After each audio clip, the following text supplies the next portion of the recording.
Well, good morning, and thank you all very, very much. I do want to start this morning with just a brief moment to reflect on the horrific events in Turkey yesterday. Our friend, our partner, our NATO ally, Turkey, once again, the victim of terrorist attack. And this is unfortunately a scenario that we've seen repeat itself all too frequently in recent months in Turkey. What we saw yesterday was not the act of a martyr, it was the act of a murderer and murderers. And we stand in very strong solidarity with our friends in Turkey, and I know that our thoughts are with so many of those friends and colleagues across the water. Heather, thank you for a wonderful introduction. It is very, very good to be back home at CSIS. I have to say, the house looks a little bit better than when I was first here. We were in a different building then. This is a marked improvement. But it's especially good to be here, I think, at this time, because what you're doing, what Kathleen Hicks is doing, and particularly what my great friend and mentor, John Hamre, is doing in trying to bring insight and wisdom and counsel to the challenges we face is more important than it's ever been. And it's a particularly great honor to share this room today with General Breedlove, who served his country for nearly 40 years in uniform. Truly extraordinary. General, it's an honor to be with you. Thank you. We certainly do live in interesting times. Last week, the forces of change battering our world found expression in the vote of the British people to leave the European Union. And next week, 28 nations, including the United States and 22 EU members, will gather in Warsaw for the NATO summit to underscore the enduring strength of our transatlantic alliance in protecting the interests and values that we share. So, in a sense, we stand here today confronting a profound and pronounced tension between the desire to resist global change by turning inward and the imperative to harness it to our aims by facing boldly outward. We're operating in a strategic environment that is more fluid and fraught with complexity than ever before, certainly in my experience over about 25 years in government.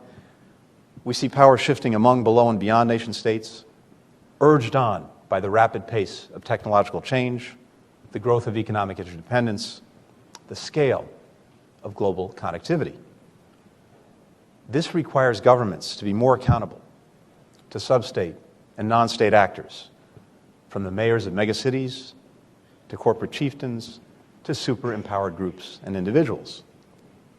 All of us are now linked in unprecedented ways, incentivizing new forms of cooperation, but also creating shared vulnerabilities. Among those vulnerabilities that we know all too well, the weakening of state authority, greater ungoverned spaces, the mass migration of people, the rise of extremist parties, slow economic growth, polarizing politics, challenges of integration. All of these things are leading many to question the merits of the international order and institutions and alliances that sustain it. But against this tide, there is another, just as strong, if not stronger, one that has lifted billions of people out of poverty, extended the mantle of democracy to more people than ever before, created new middle classes, new consumers from the Americas to Africa to Asia and beyond. Overall, people are healthier, wealthier, better educated, and more tolerant than they have ever been in human history. As President Obama says, if you had to choose any moment in history to be born, you would choose today, regardless of nationality, gender, economic status. You would still choose today. Indeed, for all of the violence, for all of the tragedy, for all of the hardship that persists, the world overall is enjoying an unparalleled period of peace and prosperity. And that seems to confound us when we think about the headlines that we're reading every day.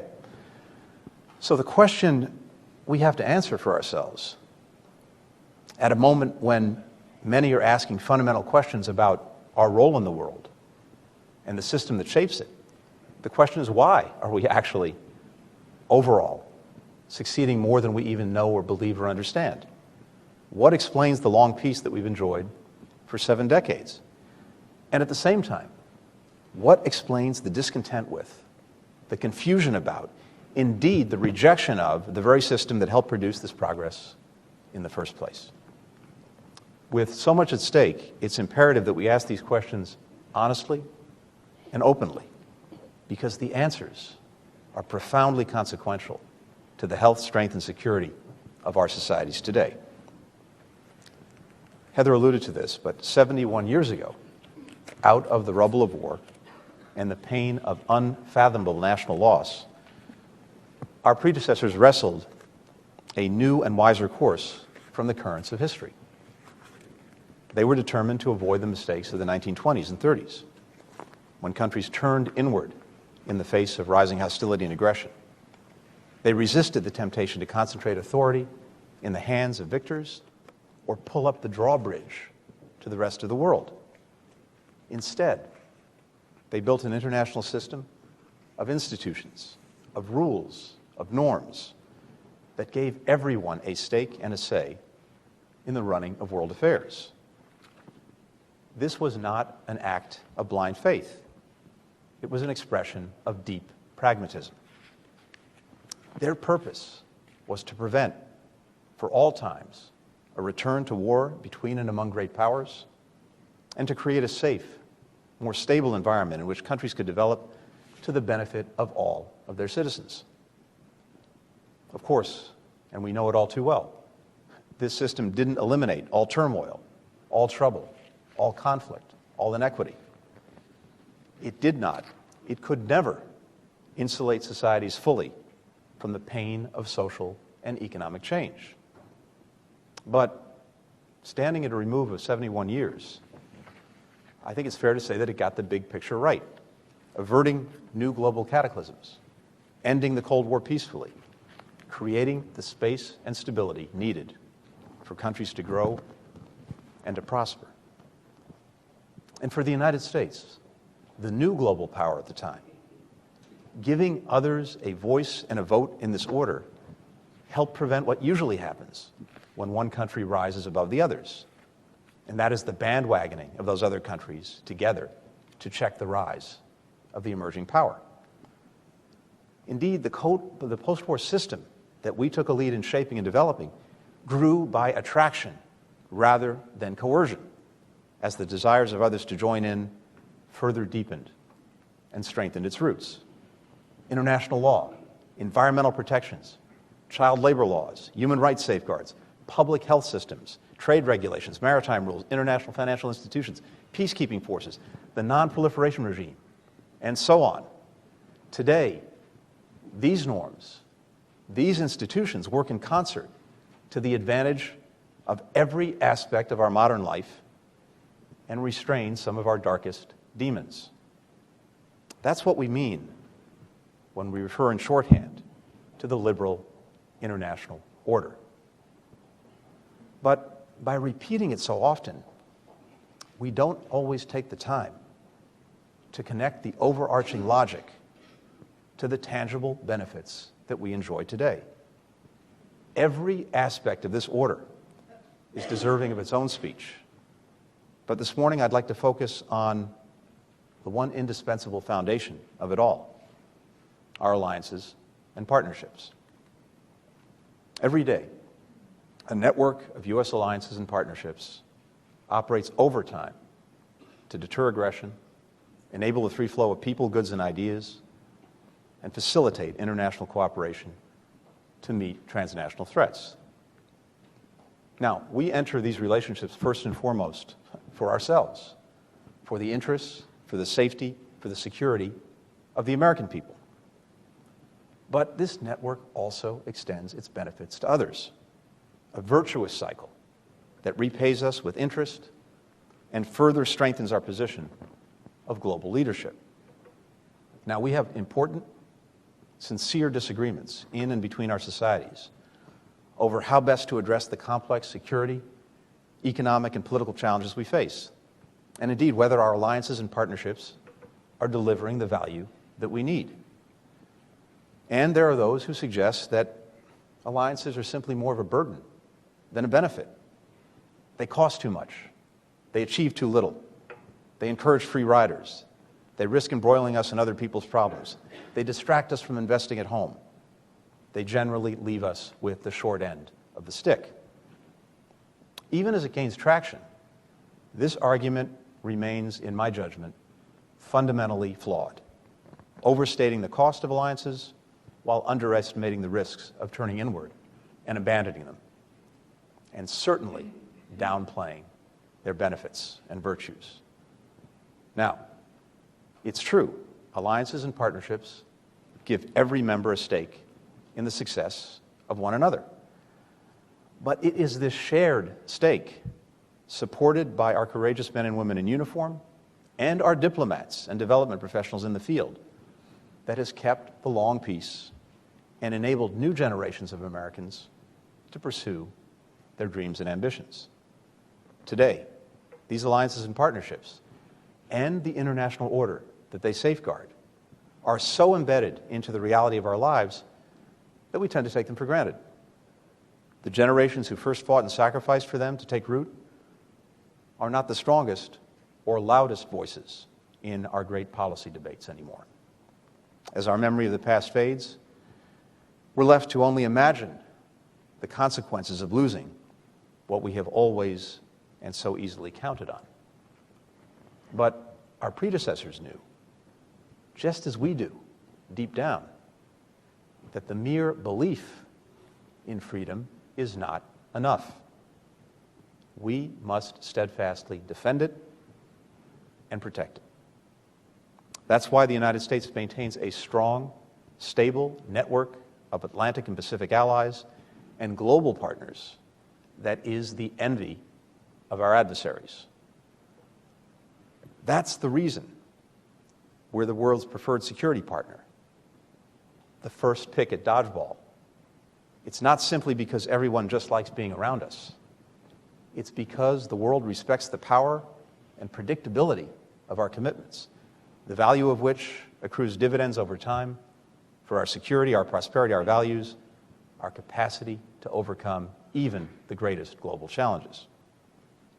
Every day, our allies and partners serve as the front line of our defense, enabling us to stay ahead of our enemies and project our presence without the even higher cost of permanent footprints in every corner of the globe.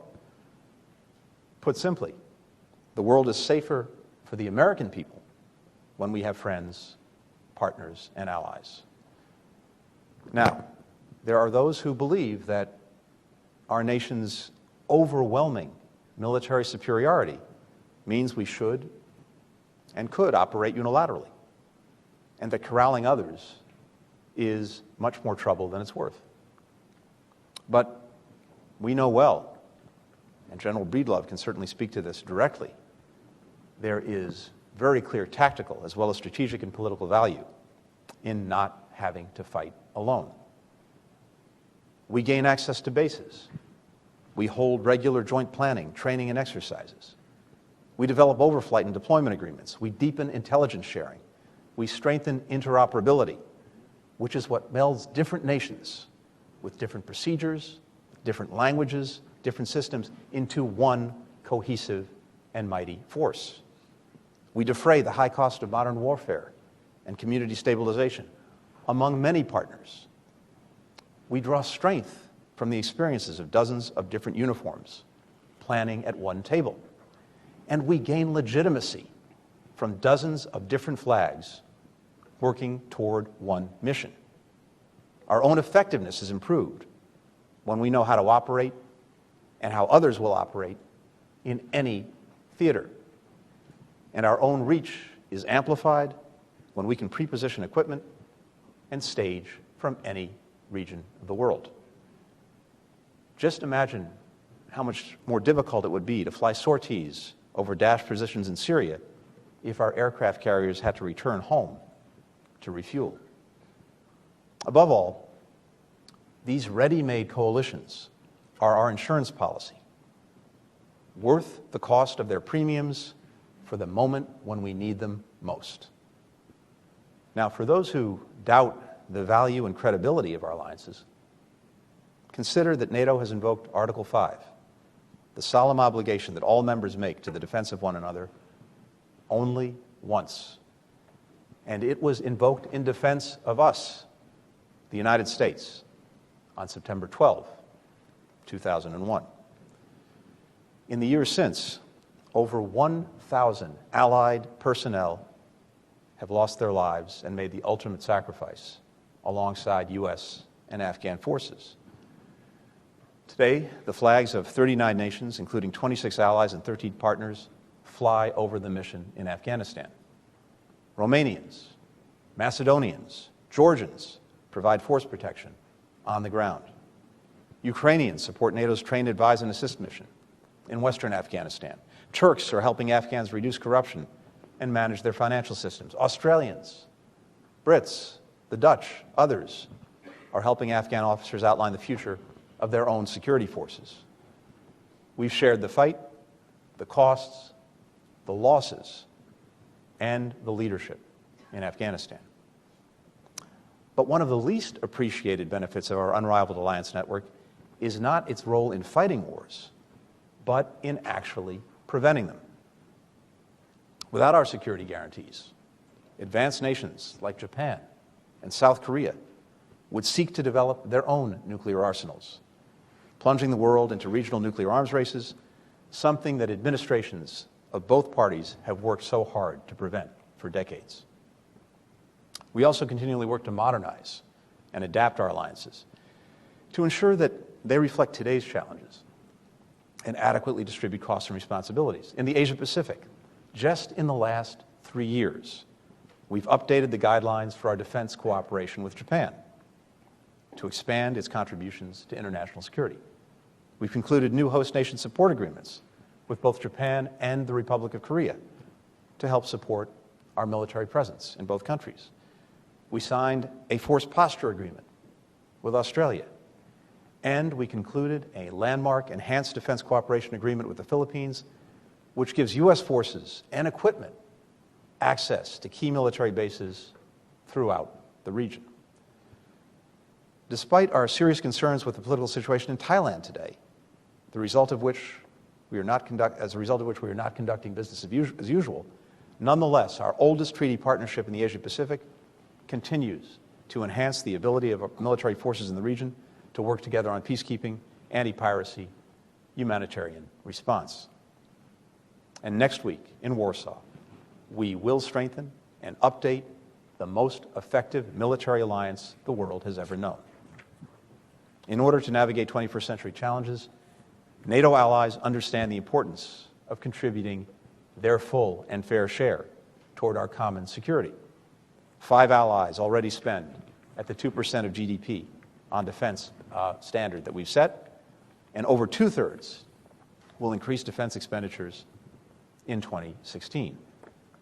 We still have a lot more to do, including strengthening our overall deterrence and defense posture to counter emerging challenges from the East and the South, ensuring rotational land, sea, and air presence along NATO's eastern edge, maintaining NATO's open door to nations that meet our high standards, sustaining our commitment to Afghanistan, including making a pledge of an additional 3 years of financial support to Afghan security forces through 2020.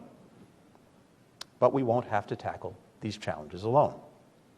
We've invited the EU to join us in Warsaw, where we will deepen cooperation between the two organizations, especially on bolstering security in the Mediterranean and countering hybrid, cyber, and terrorist threats. Now, more than ever, we must confront our challenges as a united transatlantic community, integrating our diplomatic, military, and economic tools to meet the full range of our shared threats. The assurances of security also set the conditions for commerce to thrive and nations to develop in an open global economy whose rules and standards are not only fair, predictable, and known, but also reward transparency, innovation, and plain hard work. It's a nexus of stability and growth that has proven itself time and again in the formation of NATO, which protected the reconstruction of post-war Europe and the creation of a common European market, our single largest trading partner. In the enlargement of the EU and NATO, and the subsequent trade and investment opportunities for the United States. In the deepening of our U.S. presence in the Pacific, alongside the rapid rise of East Asian countries and economies, home to 3 of our top 10 trading partners, and soon to be home to 2/3 of the world's middle class. And in the development of the rules-based international financial and trading system that has underpinned global economic growth and propelled billions out of poverty. That's why agreements like the Trans-Pacific Partnership, which project American leadership and update trade rules for the 21st century, are so important. In every region of the world, the absence of major power conflicts has allowed nations to devote their time, their energy, their creative talent to developing their own economies instead of fighting wars. And of course, the converse is also true. The bonds of commerce discourage conflict because nations now have far more to lose. Roughly 90% of global trade is carried across the sea, from the Horn of Africa to the Straits of Malacca. The United States Navy patrols and protects these sea lanes that are vital to regional stability, but also to our own growth and prosperity.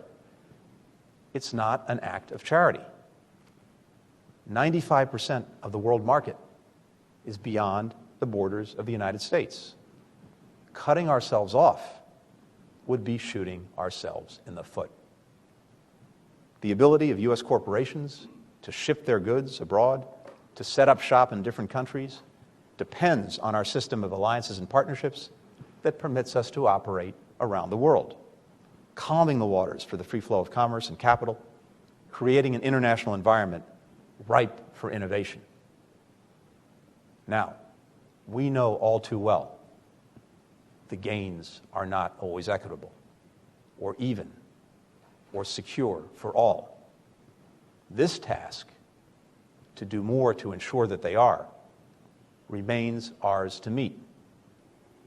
But as the world's largest trading nation, the United States continues to reap the greatest benefits. And if we're not taking the lead in writing trade's rules and shaping its contours to the highest standards, someone else will. And we will find ourselves in a race to the bottom, not to the top. A race to the bottom that will be to the detriment of our workers, our shared environment, our intellectual property, and the transparency and integrity of a globalized world that we could not escape even if we wanted to. Our alliances also acquire their potency not only from our military capabilities or economic ties, but also from our democratic ideals, from our belief in human dignity and our respect for human aspirations. NATO's founding treaty, in fact, emphatically states that our collective defense alliance is also a community of values, and I quote, founded on the principles of democracy, individual liberty, and the rule of law. It's the attraction of these universal values that has inspired movements across the world to shake loose the chains of authoritarianism and undertake the painstaking work of building and safeguarding the fundamental institutions of a democracy: a free press, civil society, political parties, accountable police forces, judicial independence, transparent governance, the rule of law, representative parliaments. In Europe, the prospect of joining NATO and the EU has propelled this journey forward, requiring new members to have stable democracies, encouraging them to peacefully resolve disputes.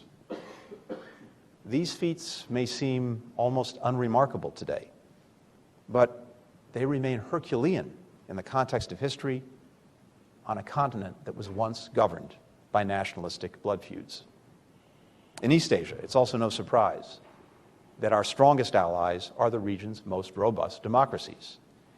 and our relationship with new partners like Myanmar and Vietnam grow as their commitment to democracy increases. At a time when state bullies, proxy regimes, and violent extremists seek to prey on our differences, erode our unity, suffocate space for civil society, our alliances stand as irrefutable proof that democracies are not the source of global vulnerability and insecurity. To the contrary, they constitute our greatest reservoir of strength and stability. Inherent in our network of alliances and partnerships is also a profound recognition that the United States simply cannot solve all of the world's problems, and we cannot fully solve them alone. We need friends to share the burden, because the challenges we face, to state the obvious, do not stop at borders, do not distinguish by nationality. This is a world where epidemics cut swiftly across frontiers and hackers across firewalls, where violent extremists scar our communities and climate changes our planet, where an unprecedented number of migrants and refugees risk their lives every single day to try to find economic opportunity or sanctuary from war. These global challenges demand fundamentally new solutions, informed by the tools, the expertise, the experience, the imagination of a wide range of partners. But international cooperation on urgent and complex global issues doesn't come easily or automatically. It actually requires a foundation of trust and an alignment of interests that develops over years, if not decades, of engagement. And here again, our alliances provide ready-made relationships to mobilize others against common threats. When Daesh's campaign of terror emerged in the shadow of ungoverned spaces in Syria and Iraq, we built a coalition of 66 partners, including all 28 NATO allies, to bring every political, diplomatic, economic, and military tool to bear against this threat, undermining the very foundations of Daesh's self-declared caliphate and revealing its cause for the savage lunacy that it is. When Russian aggression violated the sovereignty and territorial integrity of an independent, democratic Ukraine, the United States and the EU imposed coordinated sanctions. It's no coincidence we were joined by Australia, Japan, Norway, Canada, our allies.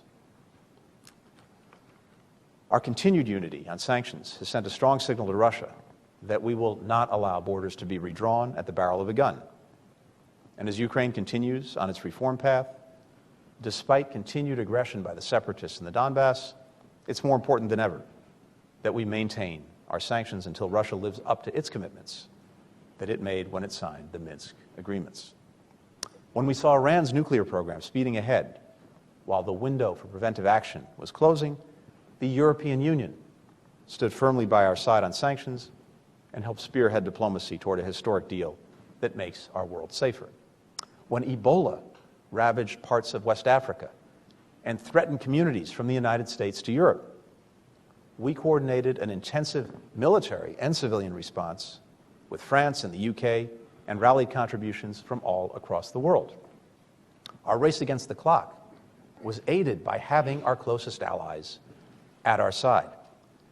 When a tsunami devastated South and Southeast Asia, extensive experience working closely with Australia, India, and Japan helped orchestrate a multinational, life-saving humanitarian response. Now think about this for a minute, and think and imagine how difficult it would have been to have any of these coalitions coming together as quickly or as effectively as they did without the habits and norms of cooperation fostered over years of partnership and years of alliance. Today, it's the flexible geometry of collaboration, resting on decades of alliance building, that equips us to face new security issues from cyberspace to outer space. It's hard to fully grasp what our world might look like without the advantages that U.S. alliances and partnerships provide. what it would mean to make our way in this world without a community of like-minded friends that we can call on in times of trouble. It would mean building ad hoc arrangements every single time that we want to act, an extraordinary diplomatic lift that would distract us from the real challenge at hand. It would mean a world where goods are fewer and more expensive, where travel is harder, education exchange is tougher, international research collaboration near impossible. It would mean anarchy on the high seas, with pirates, drug traffickers, smugglers, and sanctions violators sailing freely, and a global power vacuum filled by those whose values look nothing like ours. It would mean a world in which our adversaries are more emboldened to challenge us, where nuclear weapons spread, where an unintentional war is far more likely, and small crises grow more easily into big ones. In other words, it's a world unhinged, a scary world not only for future generations, but for this generation right now. That's why now is not the time to abandon the core of our liberal international order. This is a time to strengthen it. We have to start by much more clearly acknowledging and much more effectively addressing the legitimate concerns of so many of our fellow citizens who feel left behind by a system that doesn't work for them. You can't really call it progress if too many of our fellow citizens do not believe that they share in it. And there's no doubt that this order is under tremendous stress. We see it in the convulsions of doubt, a lack of self-confidence, a search for identity in our transatlantic community. We see it in the concerns amplified by election year politics here in the United States. And we see it, of course, in the United Kingdom, where the British people voiced their will in an outcome different from the one that we would have wished. As Secretary Kerry said a couple of days ago in London, good friends are important all of the time. They're especially important in complex times. Our special relationship remains as strong as ever and the bedrock of U.S. security and foreign policy. The UK's leadership is essential on every single global issue we face today. Nothing can, nothing will change that fact. We'll continue to work together shoulder to shoulder with allies, partners, friends, to adapt our international order to better reflect the new realities that its founders could not have imagined more than 70 years ago. We'll continue to strengthen our alliances, work with like-minded emerging powers, impose costs on those who seek to assert their will by force. And we will continue to empower new young leaders, new voices, new representatives who can demonstrate the benefits of this order for a wider range of communities. This is a responsibility not solely for nations, but for each and every one of us. And especially for those of us in the foreign policy community who need to do a better job communicating the purpose of our work and connecting its value to the experiences of those outside our capital cities to make it real and relevant in their lives, in the lives of our fellow citizens. There's a story that we like to tell, and I'm not sure if it's true or maybe a little bit apocryphal, about former Secretary of State George Shultz and his new ambassadors. Just before a new ambassador would head out on assignment from the State Department, Secretary Shultz would invite them to his office. And he'd walk them over to a very large globe near his desk. And he'd ask the ambassador to point to their country. And of course, the ambassador would spin the globe, and he finally found his or her new posting and put his finger on it. And Secretary Shultz would then gently move the finger to the United States. That's your country. A quiet reminder of the responsibilities that we as public servants share to represent the best American values and interests every single day. In an increasingly complex world, it is our alliances and partnerships that help us do exactly that. Thank you very much.